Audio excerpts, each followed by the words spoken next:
sound produced by living creatures, the faculty of utterance, a vibration, an intangible reverberation meant to be aurally perceived.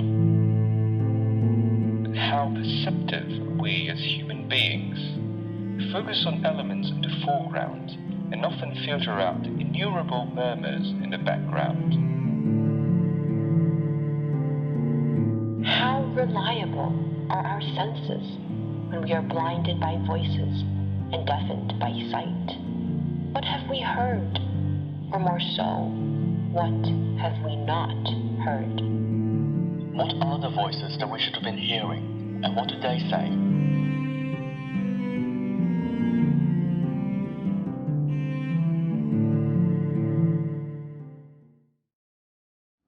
I'm Ada. I'm from University of Hong Kong, and we are doing a project on comparison of Sabah and Malay dialects with standard Malay by using Swedish list. We've collected data from some of the students and people in Malaysia, and we're now glossing for the transcription that we've gathered. So we're in fact taking in Malay, and I think we're going to look at how tenses and aspects are reflected in this language.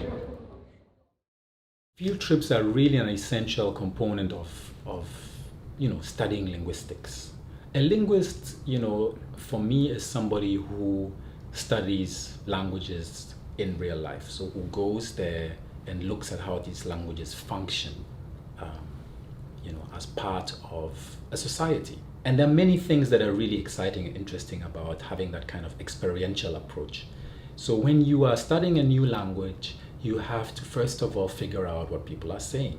So you have to record data, sentences, words, conversations, and try to understand how sentences are built up, what kind of structures are behind it. For some languages, we might have, dictionaries, grammars, and that might help. But for some other languages, there might be very little data available.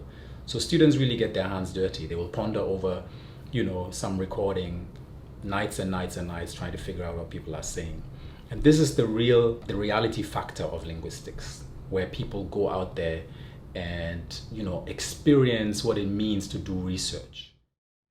The linguistics field trip to Malaysia is one of the capstone courses offered to our students at HKU. The course is run by the Department of Linguistics. Over the 10-day trip, our students did fieldwork in Kuala Lumpur and Melaka. We were hosted by staff and students from University of Malaya's Faculty of Languages and Linguistics. We had seminars and meetings learning about the language situations in Malaysia and of course about the languages. They met locals and elicited data from them in Bahasa Malaysia and also Papiá Kristang, a Creole language spoken in Malacca. So the course was organized in collaboration with the University of Malaya, which is the largest and most prestigious university of Malaysia. And they have a very, very good linguistics department. And we put students together from Hong Kong University and the University of Malaya and try to let them collaborate on projects. Sat Sri Akal, my name is Dr. Sheena Kaur, and I'm a senior lecturer at the English department of the Faculty of Languages and Linguistics, University of Malaya. This is a very good initiative for internationalization directed to students, and a lot of opportunities provided for our students to interact with one another, learning how to adapt to each other's cultures, lifestyle, norms, and communicative styles. The students, both HKU and UM, were exposed to the theories and theoretical frameworks during the lectures by Dr. Kofi, where he exposed them to samples of different linguistic data from the different languages, such as the African languages, and how fieldwork is carried out in an ethno-linguistics context.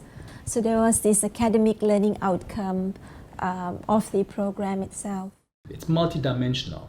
It has an academic component, it has a social component, it has a communicative component, it has a cultural exchange component.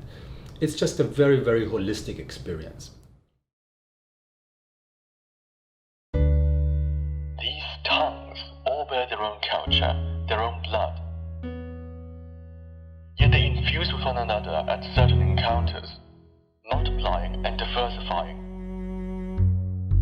They are 21 million people in this country, and by even more people lying beyond the edges of this beautiful hibiscus.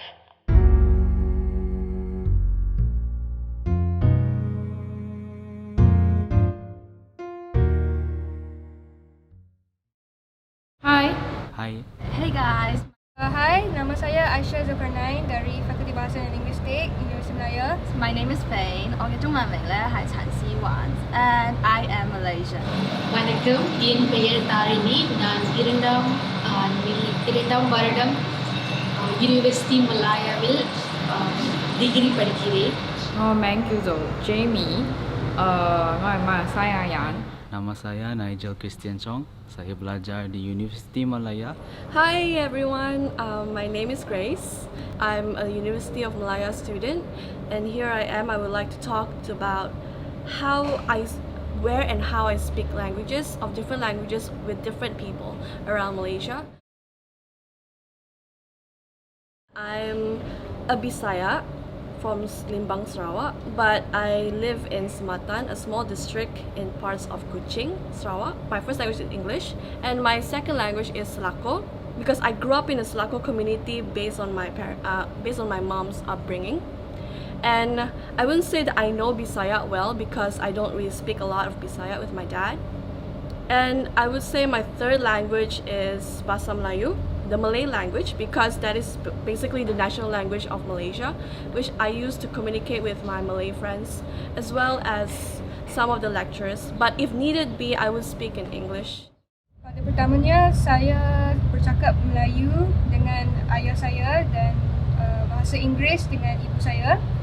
Tapi disebabkan saya membesar di luar negara, iaitu United Kingdom, saya banyak bercakap bahasa Inggeris di rumah dan hanya kadang-kala sahaja bercakap bahasa Melayu dengan kedua ibu bapa saya. Saya hanya bercakap Melayu apabila perlu.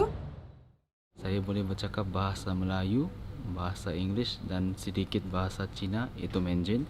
Okay, kalau bahasa Inggeris di rumah macam bahasa utama saya lah. Saya memang cakap bahasa Inggeris dengan ibu bapa saya. Kalau bahasa Melayu tu macam ibu bapa saya je banyak cakap bahasa Melayu sama kami. Macam dia cakap sama bahasa Melayu sama kami, tapi kami balas dia bahasa Inggeris juga.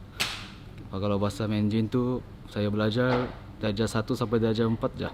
Lepas tu saya berhenti. So macam memang tidak pandai cakap lah. Tapi bila masuk Universiti Malaya ni ada banyak sikit kawan Cina, so macam boleh sudah lah cakap bahasa Mandarin sikit.識講華語、Malay、English、廣東話、同埋福建話。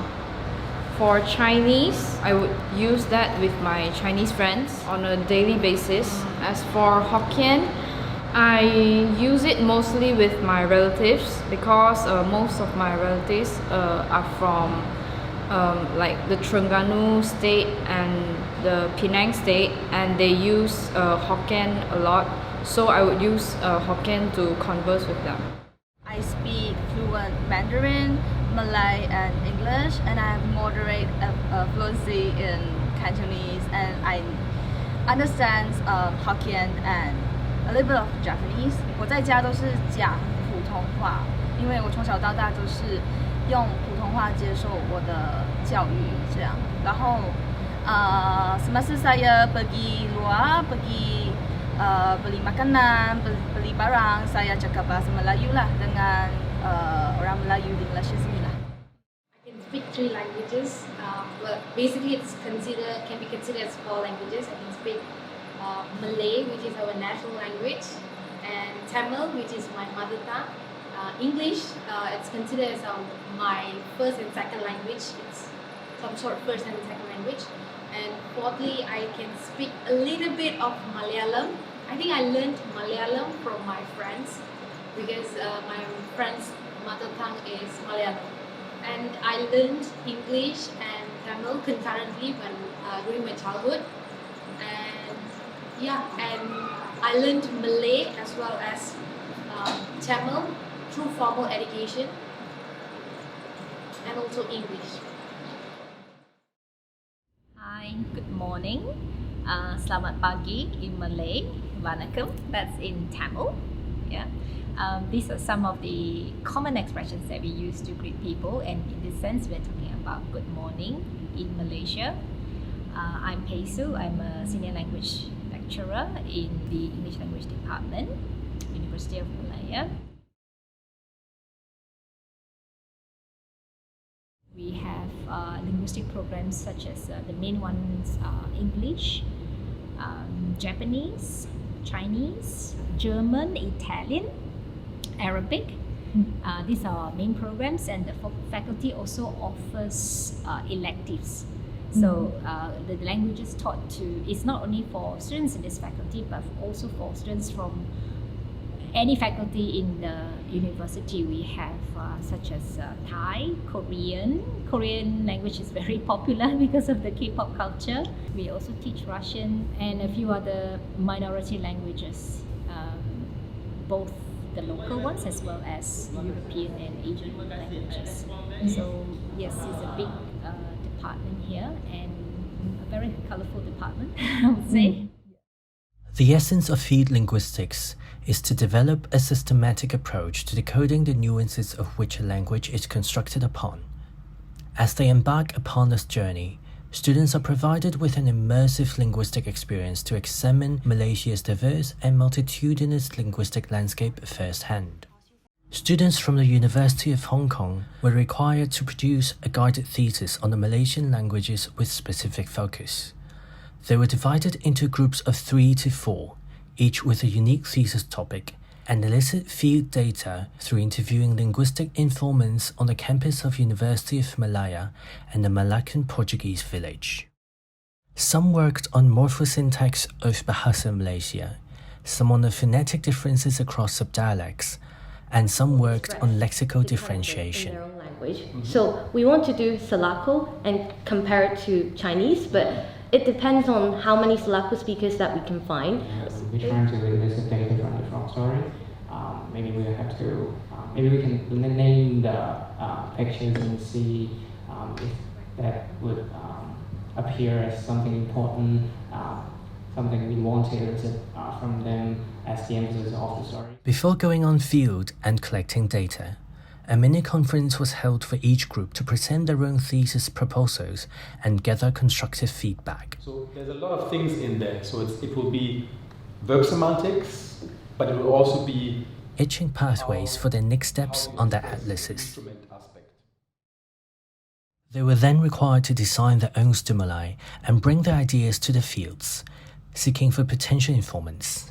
In fact, it was an outreach to not only acquaintances from the University of Malaya they have a long way, but also to passers-by they've encountered en route. First, the students set up recording devices. Next, they marked down all the responses alongside the recording, taking great care to ensure the instructions were well understood by the informants. After data collection, these young researchers reviewed the recordings in detail. During these interactions, the students build a connection with the informants, at the same time learning about the culture and language of Malaysia. Each encounter on this voyage brings them a little more knowledge of the vast land they were in, and a little more appreciation for this cornucopia of vibrant voices. If you have time, you probably take years if you want to study everything. But if you have time, you go from places to places and speak to people.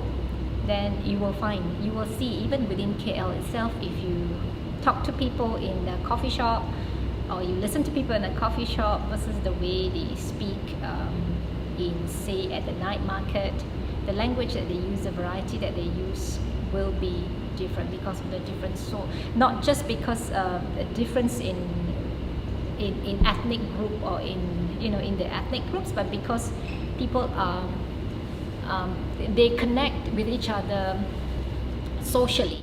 That's the way we can use diversity in language to connect and to celebrate both similarities and differences. Several languages enjoy large visibility and higher vitality than the other. These are languages that are still in existence but facing extinction.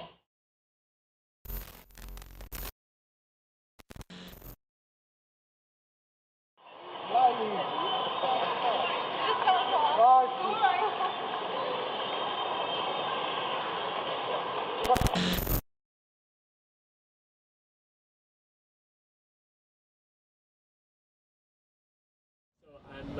Paolo Coluzzi. I'm an associate professor here at the University of Malaya, and my area of research is sociolinguistics in general, more specifically minority languages, language endangerment, linguistic landscape.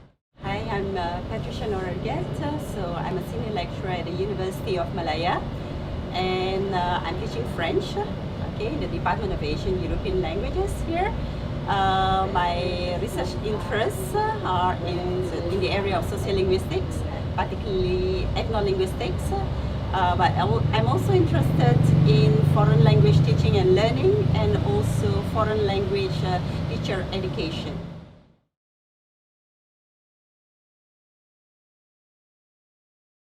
Yeah, I would say it's very important. Some are already being taught Mandarin Chinese, which is not really an ethnic language, but anyway, it represents the Chinese community, and Tamil. Other languages also spoken as POL, we mentioned before, like pupils' own language, just a few hours per week. But I personally believe that if not all, most of the minority languages should have some space in education.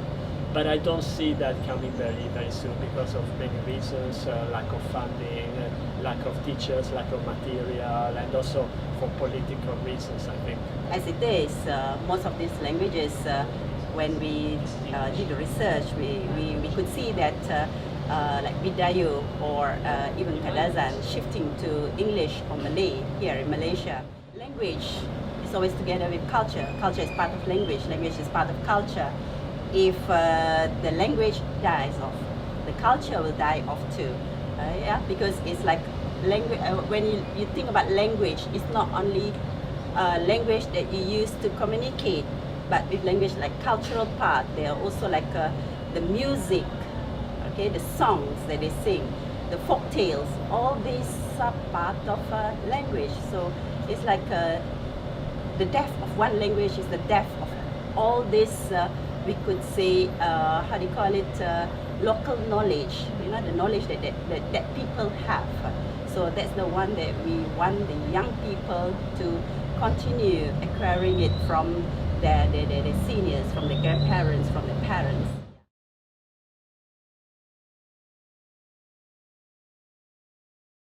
So one of the good work done by one of the professors in my faculty, she's Prof.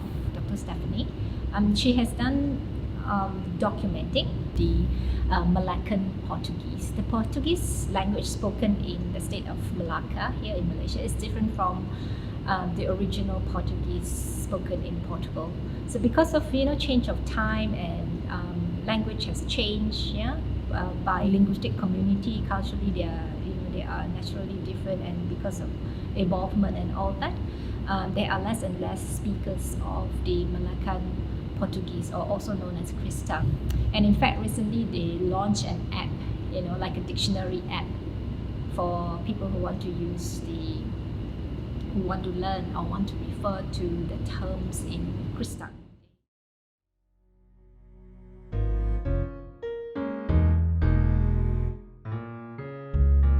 Voices are transmitted, and through the many vibrations, these ephemeral sound waves are stricken with the reality of death and decay. We see the sonorous and hear the bright. But have we witnessed the delicate beauty these soft voices emit?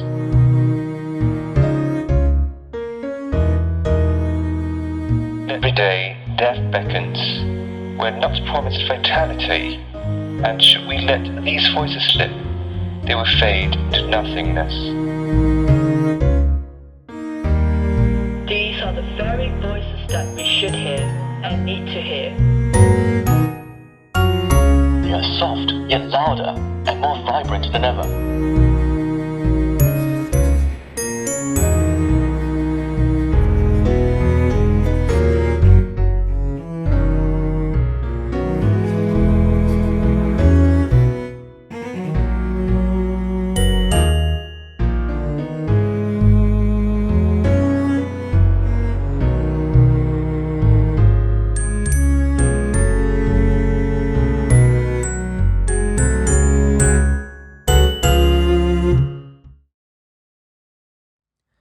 After the 7-day stay in Kuala Lumpur, they set off to Malacca and stayed there for 2 days.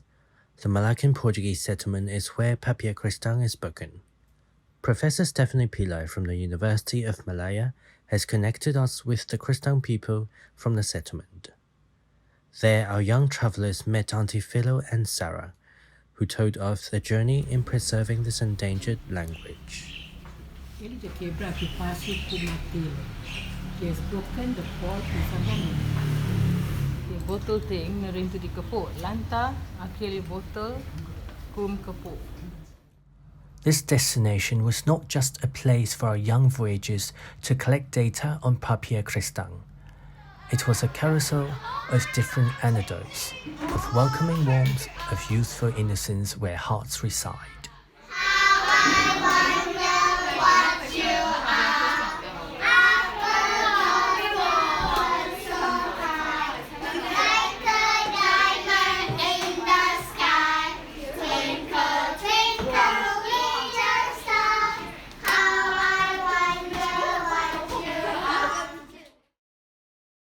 Tadi kum tudo, eu seu nome Filomena Simbo, eu ficar no bairro de Português, eu sou serviço Pendre Crença no Alívio Center. Este serviço muito bom para eu, causa Crença tudo toca aprender, mas kalau tu bem aqui no Alívio Center, vou aprender escrever inglês, BM, Bahasa Malaysia, com Mathematics. Isso criança pun nunca muito sabe nossa linguagem português. Agora, como eu sou gente, nós temos uma association que nós chama Malacca Portuguese Duration Association. Nós com University Malaya já toma este serviço para cadrar essa linguagem. I'm Filomena Simbo, and I've lived in this settlement since I was 2 years old. My parents are also of Portuguese descent. My father is a Sinhalese burger. It means he also has Portuguese descent. His family comes from Ceylon. But my mom, she's a pure Portuguese. She's from outside of this area, and she's a nonis, Mabel nonis, so she is a pure Portuguese descent. I have 4 siblings, they're all men, and most of the time they are in Kuala Lumpur. So I have 2 sons, and my sons are also very, very fluent in the Kristang language, because in the family we speak a lot, and we try to upkeep the language, because we are very, very passionate about this Kristang language. And now, in this new generation, we have found that Kristang is not much spoken in a modern family. Families, maybe parents are too busy, they are working, so they have no time to sit and teach the children the language. So it is dwindling now. So we have realized this, and under the Malacca Portuguese Duration Association, the president is a brother of mine, Michael Simbo, and our committee and the members, we have decided that something must be done to preserve this language, because as the saying goes, if it's not used, it's lost. So we have been trying a lot of avenues, and we have always hit brick walls. There has been no help from any direction that we have moved. Fortunately, here comes Dr. Stephanie Pillai from University Malaya. She also has a passion for this language. So she has approached us. She says, look guys, why don't we do something about this? So she put it on the table with us. It was first started with a CD of hymns and prayers in Kristang. So when it was done, it was successful. So we got more hyped. See, if this can be done, why not a book? Why not a real storage of Kristang in a book? So we worked hard. We worked 3 years to get this book ready. So the book is Lingua di Mind. And it was very well received locally, even overseas. But remember, a book is a book. If you do not read, you do not practice, it's only a book. It stays on the shelf, right? So as time went by, I knew Dr. Stephanie was planning something, but it was not in the making yet. Then I was a little worried. I said, whoa, the book comes and it's there, stagnant, and it's dead again. So what's going to happen? Then everybody is just, oh, it's a book. When you feel like it, you browse through it. Otherwise, well, it goes to the shelf. So I asked my son, well, we are of the older generation. We are not that computer savvy, right? So I asked my son, can you help me? My elder son, can you help me, Darian, to do something about this? Sure, Ma. Says you go, you do a video, you put it on the computer, and you share.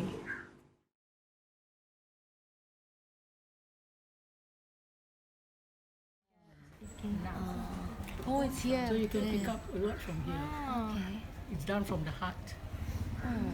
So I've shared, I think, from A until now it's M. So when I first started sharing, it was only under a group named Beng Nos Papiá Kristang, because it was before the book was published. So I had that passion. I said, I'm so passionate about this. Why don't do something? Why just talk and not do something? Walk the talk. So I started that. Then for a few months, then the book came in. Then I decided, I said, well, since we are with the book, we have done the book, why not promote the book as well? So I used that as a guide because people could understand, and every day I've been posting a word a day in Kristang with a video. The video, of course, is in Kristang, but the explanation, the breakdown of the words and the sentence is in English. So anybody can understand. If they are interested, they can hear, they can watch the video, they can hear the words being spoken, the sentence being spoken, and they can refer to the English one to understand what is happening. Hoje essa palavra nascer. Este albicoco trabalho nascer. Já 6 meses como nenang sai fruta.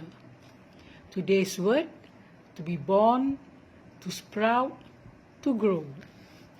This coconut tree is difficult to grow.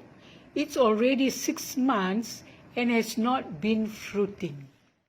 So that is what I've been doing, because to me, the little that I can do to keep language alive, I'm trying. And then Dr. Stephanie comes in again with University Malaysia. She has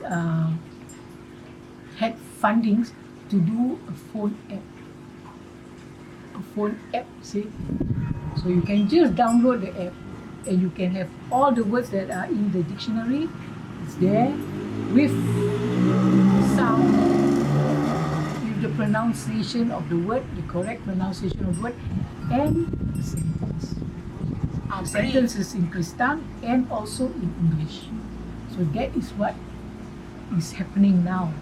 With this, we are hoping to reach out to the younger ones. Whenever I meet them, I will speak to them in Kristang, and they will reply. I will say, "Bong Pamiang, Pamiang auntie, auntie Ting Bong." They say, "Are you okay?" Saying auntie Bong, and you see they're excited. Then they come, they pass by, they simply pass by. Auntie Jukumi, auntie, have you eaten? So you see, so this is the little thing that catching on. So they come to me, and then when I tell them and they respond, so there is a little bit more closeness, a little bit more awareness. So they are also aware when they speak among themselves. Sometimes I walk, I can hear them saying, "Auntie Tebing, auntie is coming, auntie is coming." So that is what the little that they are learning, and it's improving every day. So that is how we are reaching out to the community, in fact, to the whole world, to the videos, to the app, to the book. Perhaps the concept of a decaying language may still be quite far away for our travellers when they are met with such lively vivacity from our Kristang-speaking host that seem to be eternal. But in their hearts, sparks of wonder and anticipation have been ignited as they become more aware of the need to protect these people's languages, reaching out to these vigorous yet disappearing voices with a bit more eagerness and curiosity. Does this village mark the final destination on this voyage? Maybe not, for there seems to always be this transcendental essence to travels that continues on across and beyond daisies, creating only stops and not destinations.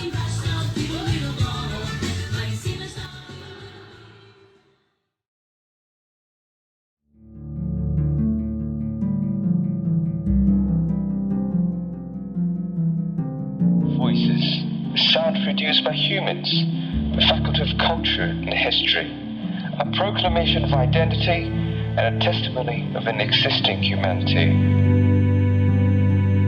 But how many of these 31 million voices are heard when even they cannot hear their voices among themselves?